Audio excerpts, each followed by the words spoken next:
ওই যে জৈনক পীর সাহেব চ্যালেঞ্জ করেছে, কত কোটি টাকা দিবে? 1 কোটি টাকা চ্যালেঞ্জ গ্রহণ করেছি। আজকে এই ছাতিহাটির মাহফিল থেকে চ্যালেঞ্জ গ্রহণ করলাম। আর এই বেটা মাইকের সামনে বড় বড় স্টেজে আসা গলাবাজি করে চ্যালেঞ্জ করে কোটি কোটি টাকা। ওর বাবা কত কোটি টাকা রেখে গেছে যে কোটি কোটি টাকার চালাকও আছে। কোথায় আপনারা দিবেন না? শ্রোতাও বোকা, হ্যাঁ দিব। চাপাবাজি করে আর টাকার জোর দিয়ে এই দেশের মুসলমানকে ধোকা দেওয়া যাবে না। কালিমার হুকুম হচ্ছে ফরজ দুইটি, একটা লা ইলাহা এ পর্যন্ত, আর একটা হচ্ছে ইল্লাল্লাহ। এখন কেউ যদি বলে ইল্লাল্লাহ ইল্লাল্লাহ জিকির করব, অথবা লা ইলাহা জিকির করব, ঠিক আছে? ওই যে জৈনক পীর সাহেব চ্যালেঞ্জ করেছে, কত কোটি টাকা দিবে? 1 কোটি টাকা চ্যালেঞ্জ গ্রহণ করেছি। আজকে এই ছাতিহাটির মাহফিল থেকে চ্যালেঞ্জ গ্রহণ করলাম। বুকে পাটা থাকলে, এলেমের জোর থাকলে, ভাঙ্গা ঢোল আপনি এই মোকাবেলা করুন। কথা বলছেন? চাপাবাজি করে আর টাকার জোর দিয়ে এই দেশের মুসলমানকে ধোকা দেওয়া যাবে না। যদি ইল্লাল্লাহর জিকির জায়েজ থাকে, লা ইলাহা এ পর্যন্ত জিকির জায়েজ আছে। কেউ বলবে লা ইলাহা জিকির জায়েজ আছে? বলবেন আপনারা? কোনো মাবুদ নাই, কোনো মাবুদ নাই। যদি ইল্লাল্লাহ বলা যাতে কোনো মাবুদ নাই, কোনো মাবুদ নাই, মনের মধ্যে ইল্লাল্লাহ আছে, সমস্যা কি? জিকির করা যাবে কিনা? আরে ইল্লাল্লাহ যদি জিকির করা যায় তাহলে লা ইলাহা এ পর্যন্ত জিকির করা যাবে। পাগলে কয় নাকি ছাগলে খাই নাকি, এটা বুঝেন তো? আমার এলাকার ভাষা। এই ঘটনা হয়ে গেছে। একটা এরাবিয়ান লোক এসেছে, ওর সাথে আরবিতে কথা বলতে পারে না, অনুবাদক লাগে, দোভাষী লাগে। আর এই বেটা মাইকের সামনে বড় বড় স্টেজে আসা গলাবাজি করে চ্যালেঞ্জ করে কোটি কোটি টাকা। ওর বাবা কত কোটি টাকা রেখে গেছে যে কোটি কোটি টাকার চালাকও আছে। কোথায় আপনারা দিবেন না? শ্রোতাও বোকা, হ্যাঁ দিব। বাহ, শ্রোতা এত বোকা হলে হয়?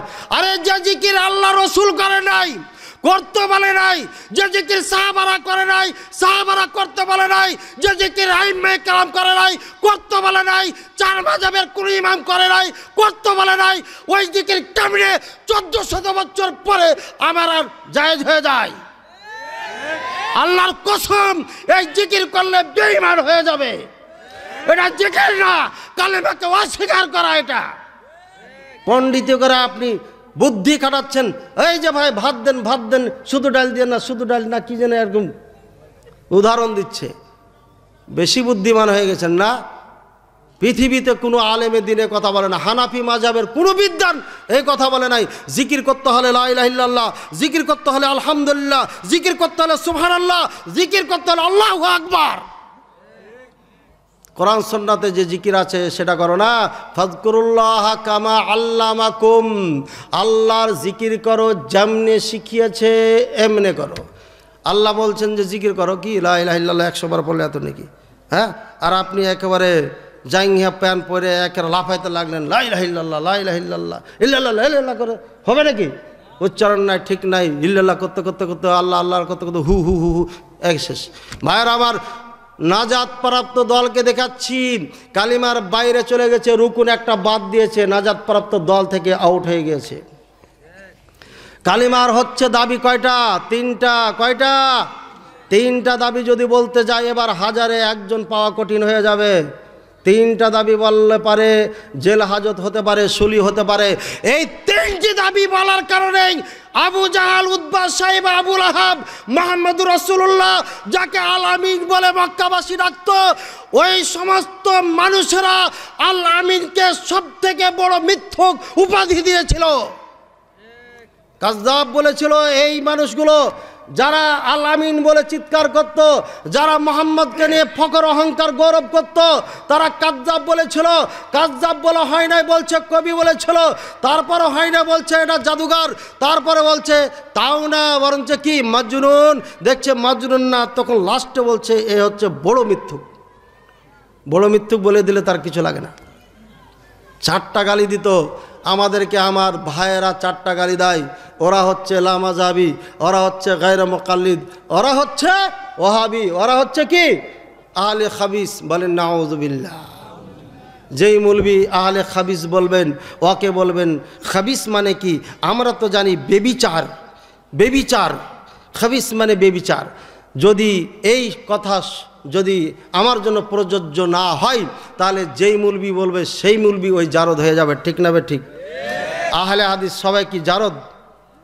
এই মৌলবীরা কেমনে আহলে খবিস বলে, এদের জবান কত খারাপ। আল্লাহ তুমি এদেরকে হেদায়েত দান করুন।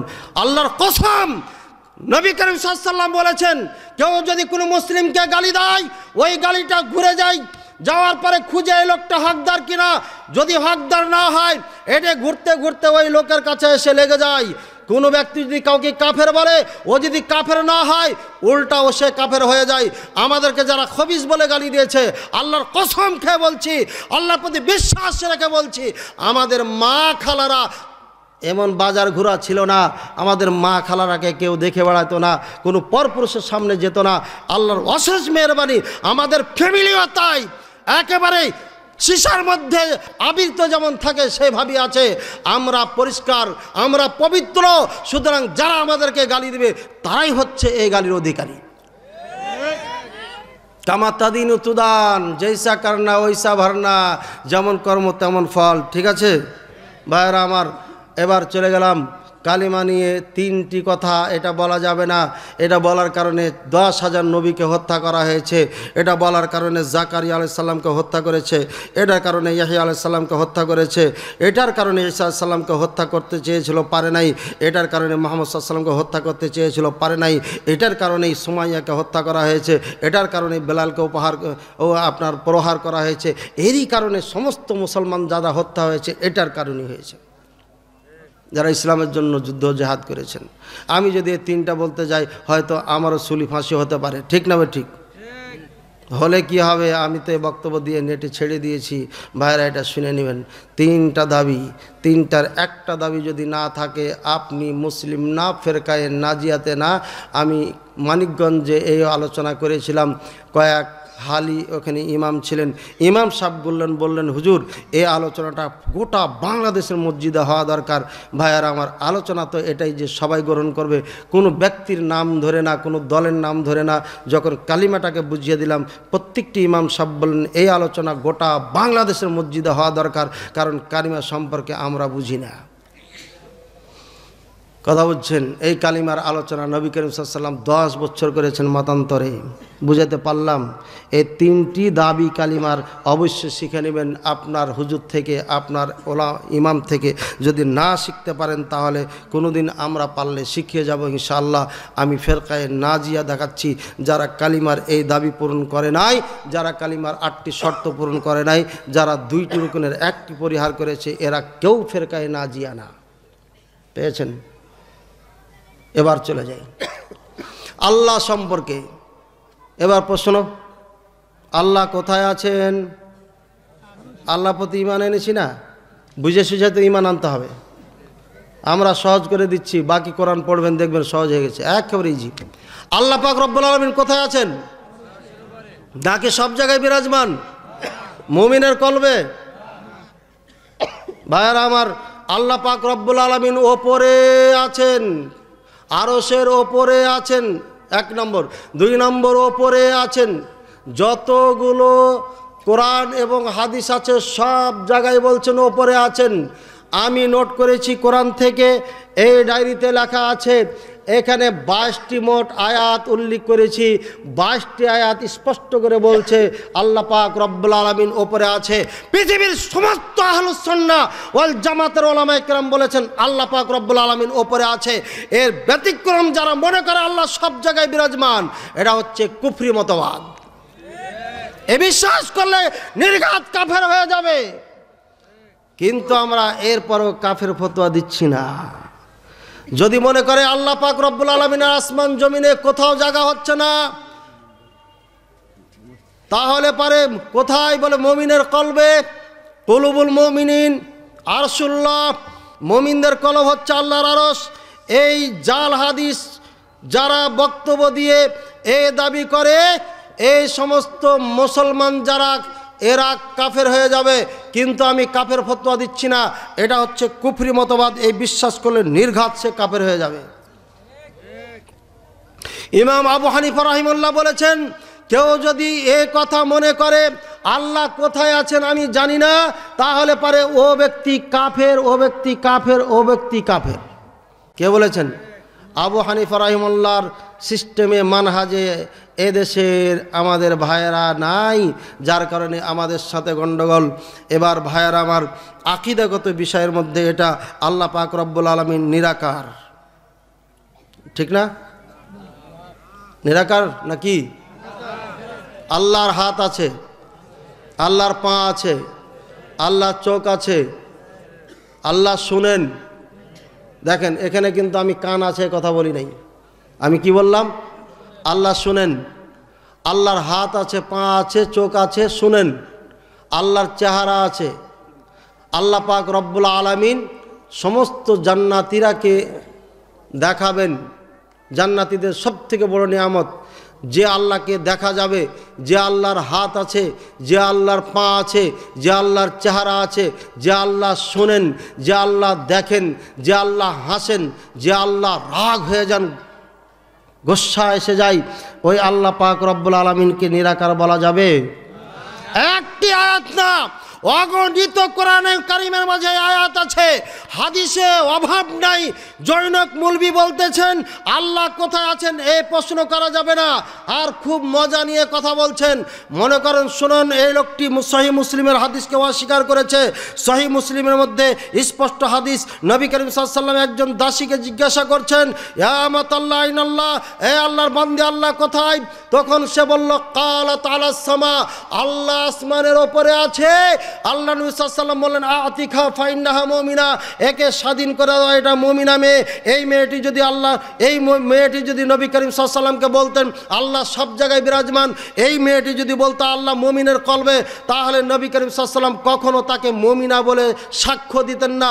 নবী করিম সাল্লাল্লাহু আলাইহি ওয়াসাল্লাম কখনো তাকে স্বাধীন মুক্ত করার জন্য ঘোষণা দিতেন না।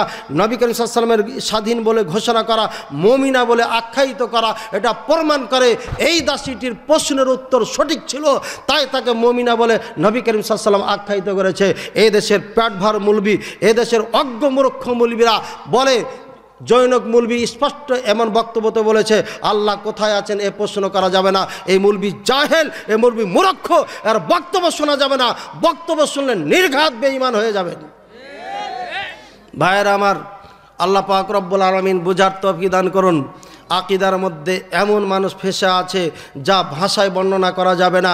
এই জন্যই মদিনাতে যখন যাই তখন এই দেওবন্দের এলেমকে সামনে রেখে বহুত টেনশন করতেছিলাম। একটা ছোট্ট বালককে জিজ্ঞাসা করেছিলাম আকীদা সম্পর্কে, হুবাহুব কোরআন সুন্নাত থেকে উত্তর দেওয়ায় মনের মধ্যে স্পৃহা জাগলো, এই মদিনার আকীদার সম্পর্কে একটা বই লিখব। আলহামদুলিল্লাহ লিখে শেষ করেছি, সামান্য কিছু কাজ বাকি আছে। আল্লাহ চাইতো এ মাসে হবে, আর না হলে বের হবেই হবে। আমার কারণে হয়তো বের হবে না, কিছু সমস্যা আছে, আমরা সব জায়গায় বলতে পারি না। এই সমস্যা যেন আল্লাহ দূর করে দেন, তাহলেই বইটা ইনশাল্লাহ বাজারে আসবে।